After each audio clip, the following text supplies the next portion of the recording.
Hey there everyone, this is Samuel Johnson and welcome back to the Xiaolin Perspectives, and today we're going to be discussing episode 21 of Xiaolin Showdown, The Sands of Time. And the episode begins with Jack Spicer leading an assault on the Xiaolin Temple. Basically, Jack Spicer has put together an army of, I'm just going to call them cheerleader bots, and he is unleashing them on the Xiaolin warriors. Of course, the battle goes the way you would expect. Bing, bang, boom, Xiaolin warriors fight robots, Dragon X Kumi formation, they destroy the robots, and they claim victory. However, as the battle wraps up, something comes hurtling from out of the sky and lands smack dab in the middle of the Xiaolin courtyard. And as everyone goes to see what it is, they see that this object seems to be, I'm going to call it a futuristic rocket. And from the rocket appears a hologram, specifically of Omi.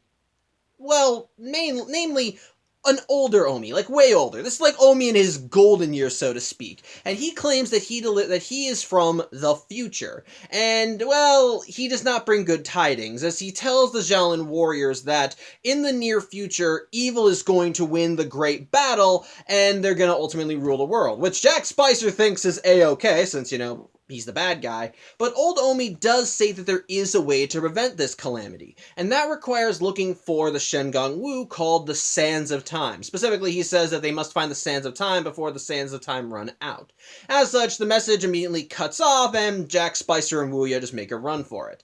As such, wanting to get an answer as to what old Omi meant, the Xiaolin warriors go to talk to Master Feng about this, and he pulls out the ancient scroll of the Shengong Wu and finds the entry for the Sands of Time. And it's here where we learn exactly what it is. So, if you remember back from the Days Past episode, the Sands of Time is an hourglass, which, as I stated when I looked at the Citadel of Doom episode, is a time-traveling Shengong Wu. And it basically has the power to allow whoever utilizes it to travel to any point in time that they wish. However, it comes with a little extra caveat that comes with using it, or mainly an extra gimmick.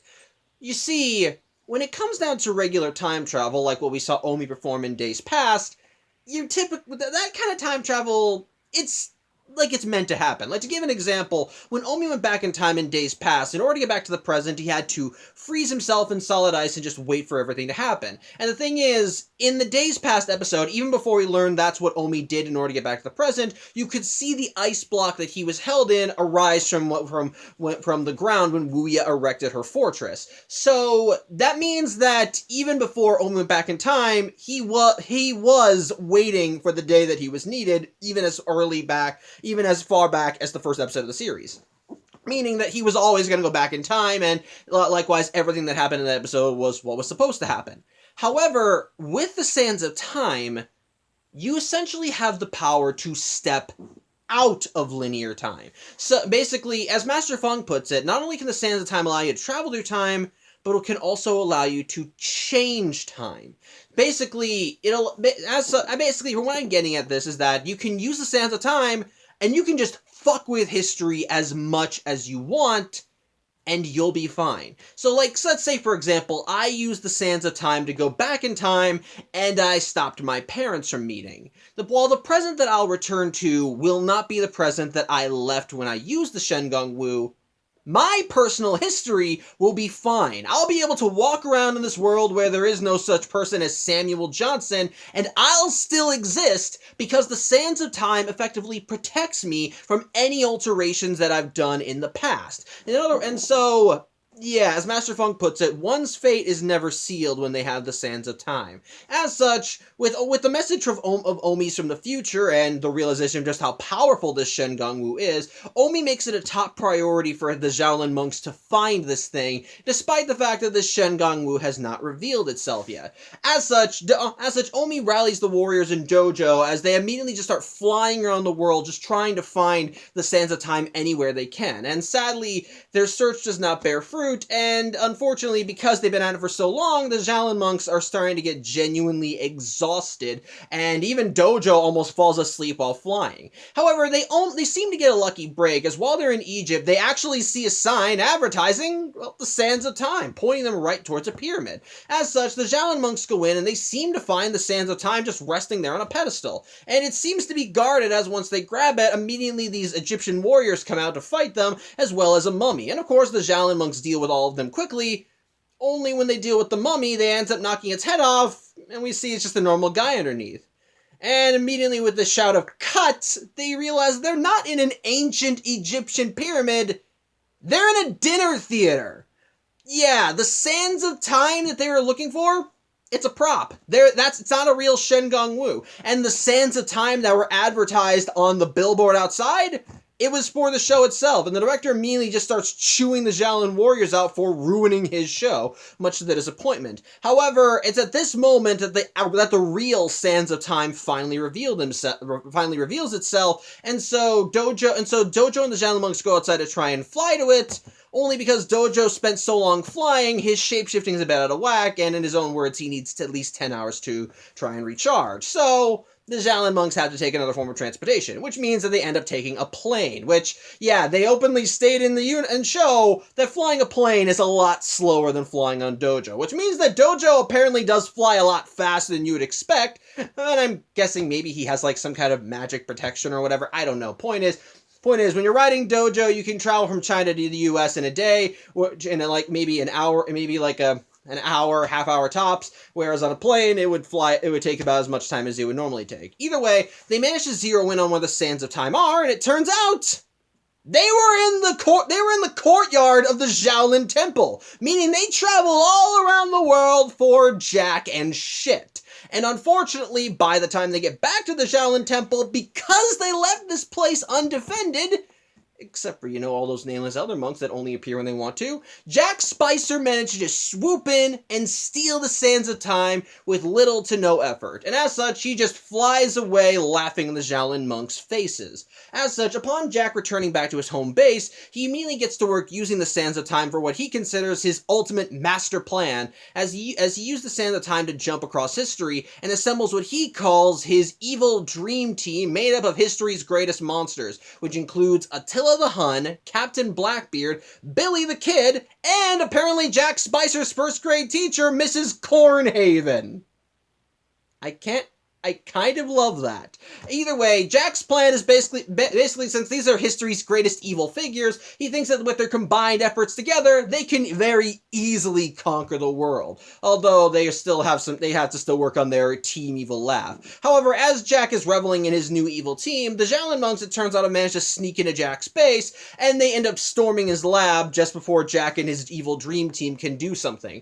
As such, the two groups end up fighting, and while at first Jack's team seems to be getting the upper hand, the Xiaolin monks manage to get a second win thanks to the Dragon X Kume formation, and they royally whoop their asses. As such, Jack Spicer, realizing that he's kind of hosed, ends up pulling out the Sands of Time again, and disappears to parts unknown. And when he reappears, he's in vacation wear, as apparently he used the Sands of Time to just go somewhere and take a year off to, unwind, relax, and think things through. And in that year, he's managed to come up with a perfect evil plan in order to get what he wants. As such, he used the Sands of Time to take himself and his dream team away, leaving the Xiaolin monks alone in his lab. I would take this opportunity to steal his Shen Gong Wu, but I guess the Xiaolin monks decide it's not worth the effort because apparently they just fuck off back to the temple despite the fact that Jack has essentially left his home unprotected. Either way, when Jack and his dream team return, it turns out what Jack was after when he used the Sands of Time was his future self. Now, when we actually see Jack's older self, let's just put it this way, Jack does not take care of himself in his old age, as his older self is decrepit, barely knows what's going on, and is just doing everything in his power just to stay upright. However, there is method to Jack's madness here, because the thing is, future Jack has lived through everything that his past counterpart has. So, in other words, he knows which Shen Gong Wu will reveal themselves and when. meaning that armed with this knowledge, Jack Spicer can get to the Shengang Wu before they even reveal themselves, effectively making the search for the Shengang Wu completely null. As such, immediately Jack puts his plan into motion, and apparently old Jack does at least have enough of his senses in order to at least cooperate with his plan, as he leads Jack to a new Shengang Wu called the Sweet Baby Among Us, a golden statue that looks like a baby, whose effects I'm not going to be talking about in this episode, because when this thing is used, I want to talk about it. So that one's a Shengang Wu I'm going to leave in the dark. But either way, because old Jack led his younger self to that Shengang Wu first, the Xiaolin monks sadly kind of just missed Jack by a few seconds. But thankfully, that few seconds actually helped them as they managed to catch Jack as he and his dream team are leaving, and they end up sneaking up close to his transport vehicle, and over here I'm talking about immediately searching for the next Shengang Wu in the roster, a ruby called the Ruby of Ramses, which apparently has the power to allow whoever uses it to move objects telekinetically. As such, Jack and his crew immediately go off, and thankfully, Dojo does know where the Ruby of Ramses is, as even if that Shengang Wu has not revealed itself, he's seen it recently. So, remember when the Xiaolin monks went to the Sands of Time dinner theater? Well, apparently, there was a real Shengang Wu there, as above the pedestal where the fake Sands of Time were, there was a ruby sticking out of a pharaoh statue. And that ruby was the Ruby of Ramses. As such, since they have that knowledge, the Xiaolin monks immediately bolt straight to Egypt, and they thankfully do manage to beat Jack and his crew there. Unfortunately, it's only by seconds as Jack and co arrive on the scene, and both groups immediately get to fighting. However, in the midst of this chaos, Omi takes this opportunity to use the Shroud of Shadows to sneak into Jack's little transport vehicle and grab the Sands of Time, as he believes that if he wants to beat Jack in this game, then he needs to arm himself with the ultimate good to counter Jack's ultimate evil. As such, with the use of the Sands of Time, Omi goes to the future, and when he returns back to the present, it turns out he decided to tear a page out of Jack's book as Omi grabbed his older self. As such, both Omis immediately make a run for the Ruby of Ramses, just as both Jack Spicers do, and so the four of them touch the ruby, and so a Xiaolin Showdown is called. And it's here we see another variant of the Xiaolin Showdown called a Xiaolin Showdown Tsunami. Now, they don't actually get into the specifics of how a Xiaolin Showdown Tsunami works, but it's basically a four-way Xiaolin Showdown. Albeit, while a three-way Xiaolin Showdown is basically just a no-holds-barred winner-takes-all kind of thing,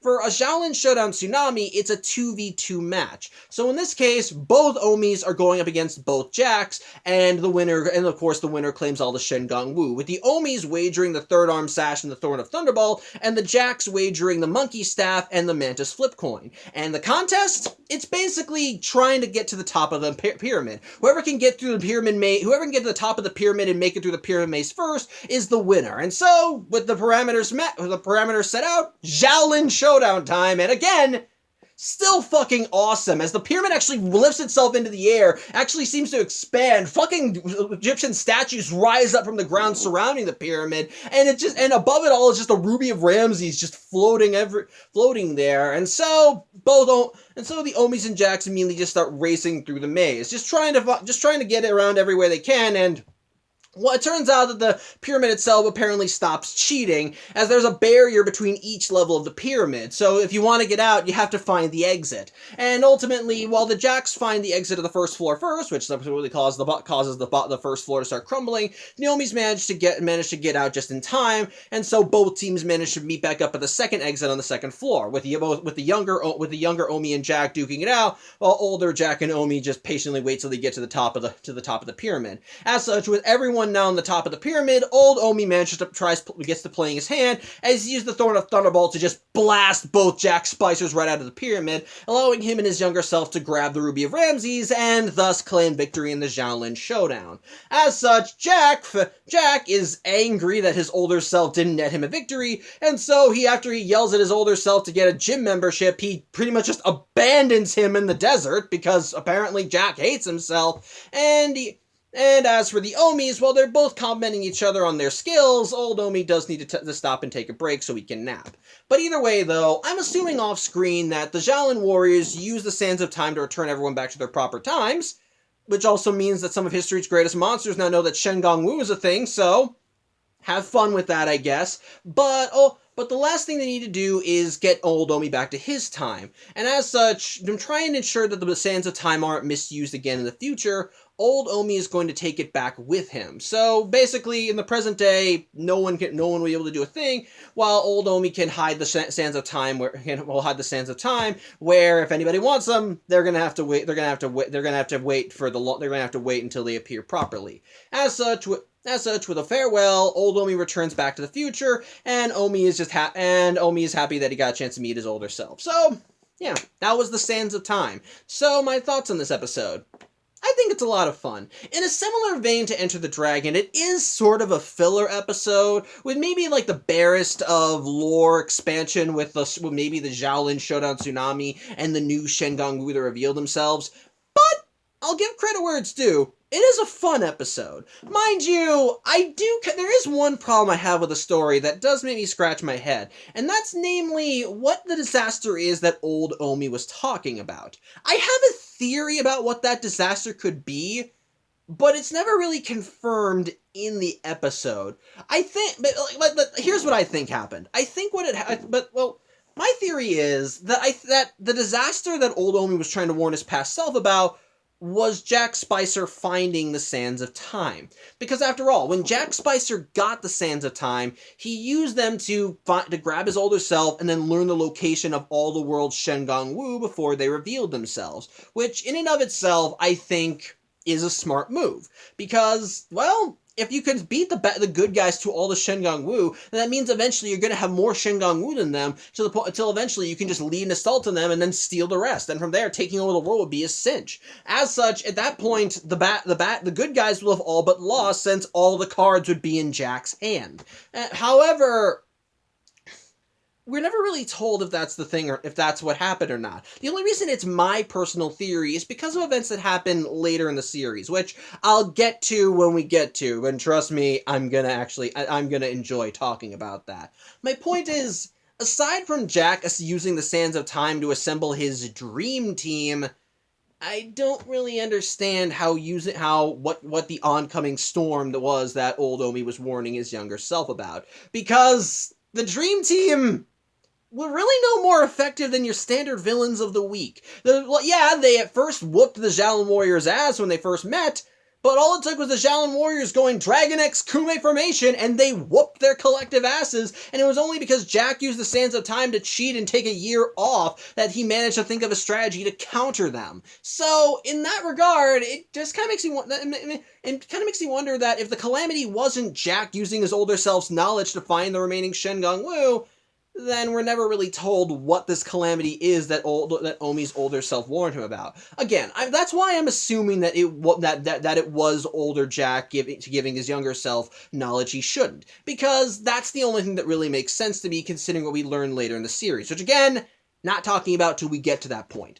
So, again, I'm going to call that a fault. But then again, when you have time travel in stories, sometimes you are going to deal with stuff like that. And you could argue that old Omi sending that vision to the past might have either been him using the Sands of Time to send a message back to his younger self, or he was still operating within the laws of linear time and had to use a traditional time machine to send it back, much like how Omi had to use Jack's time machine in order to go meet Grandmaster Dashi. So, again, up in the air. So, it's all up in the air. So, I don't know. I really don't know. It's not really defined. But with that said, the episode is still a lot of fun. It's like I said, it's cool to see the Sands of Time finally be used proper in an episode. As the last time we saw them in the show, the Sands of Time was basically just a glorified time. And it was only used by Grandmaster Dashi to time the showdown he had with Omi. As he said, if the Sands of Time run out, then you lose the showdown. And as such, we didn't really get to see them we didn't get to see the Sands of Time used in action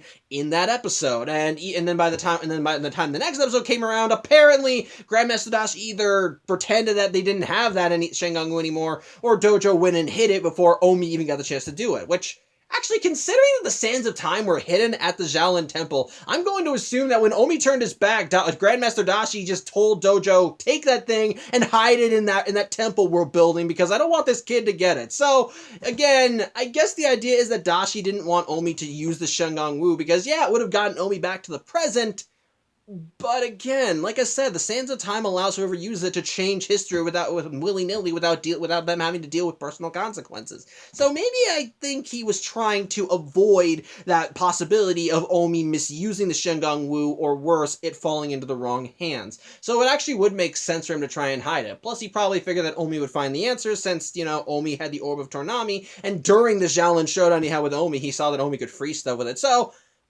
maybe you could argue that Dashi knew that Omi had all the tools he would need to get back to the present without the sands, and then just lied about where they hid it. So, again, I'm kind of seeing the logic here. Still, I would think it's a dick move, but by that same token, I'm kind of seeing the logic. But either way, whatever. Either way, whatever. My main point was, it's cool to see the Sands of Time actually be used properly as a good time travel shenanigans. Makes for a good episode, and I think this episode takes advantage of it well enough. With Jack going across history and gathering his dream team of villains, eventually resorting to using the Sands of Time to get the aid of his older self, and having both Jacks and both Omis have duke it out in the Xiaolin showdown.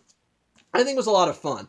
And what I kind of like is, and this was pointed out in a YouTube comment that I saw.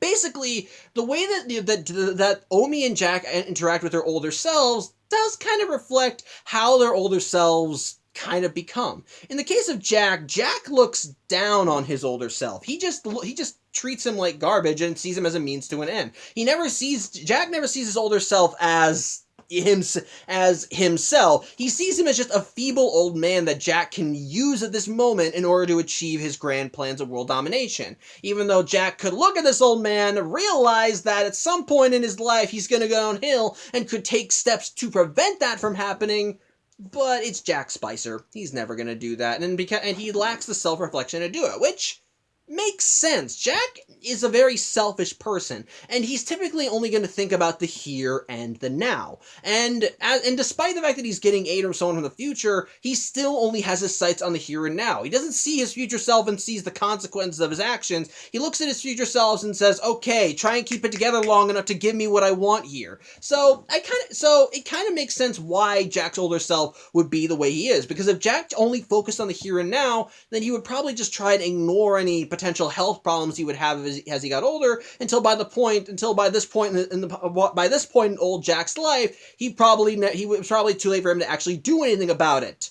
I'm probably calling myself out here right now. My point is because Jack is so laser focused on what he wants rather than trying to actually think towards the future, then it can result in why his future self goes so downhill. Likewise, though, Omi and his older self have a very fine-tuned relationship, because Omi looks at his future self as just himself, what he could become. And the thing is, while old Omi does have a couple of old person jokes to him, like how he's a little bit more slow and wrinkly, and after the showdown he has to take a nap, he has it a lot more put together than Jack's older self, as he can still be an adept fighter, even if he has to be more patient. He's still wise, he still has his faculties, he knows what he's doing, and while Jack had to lead his older self by the arm just to keep him going in the right direction, older Omi can stand on his own. Hell, let me put it this way: when both Jacks were in the Xiaolin showdown and trying to find their way out of the pyramid maze, young Jack was able to get around very easily, while old Jack wound up running into a wall.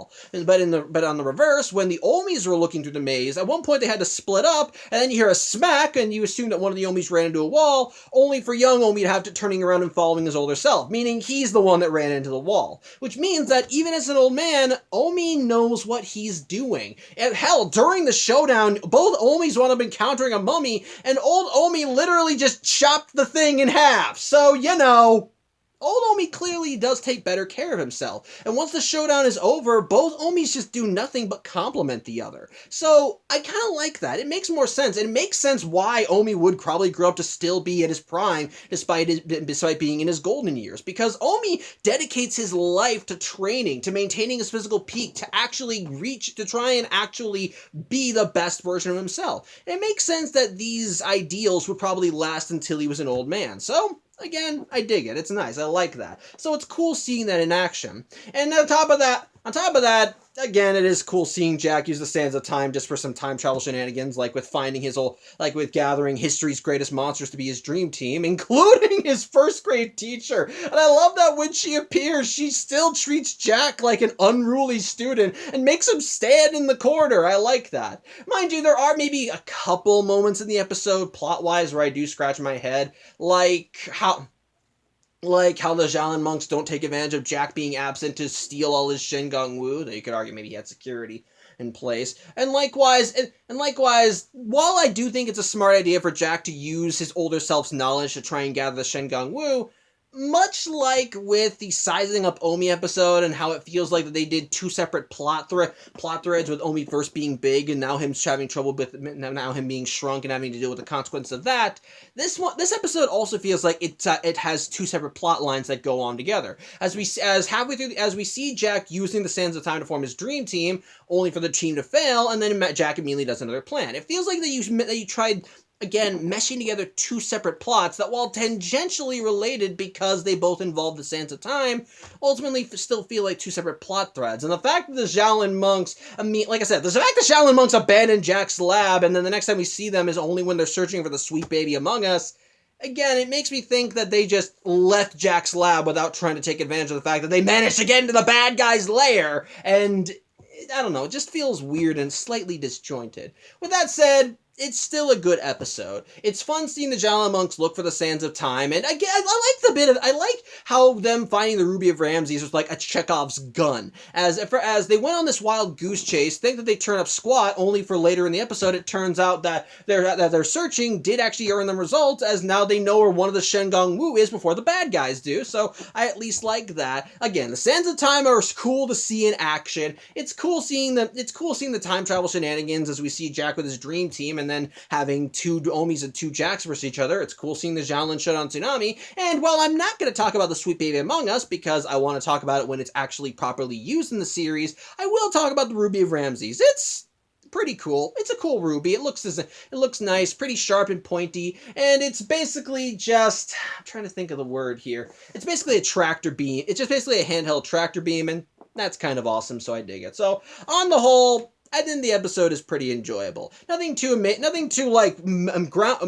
but it's enjoyable in its own regard. It does have some plot issues here and there, things that make you scratch your head and wonder why certain things didn't go the way they are. But overall, I think you'll have a good time with this episode. So, yeah, I think that's about all I have to say. I thank you for watching. I'm Samuel Johnson, and I hope to see you next week. Take care.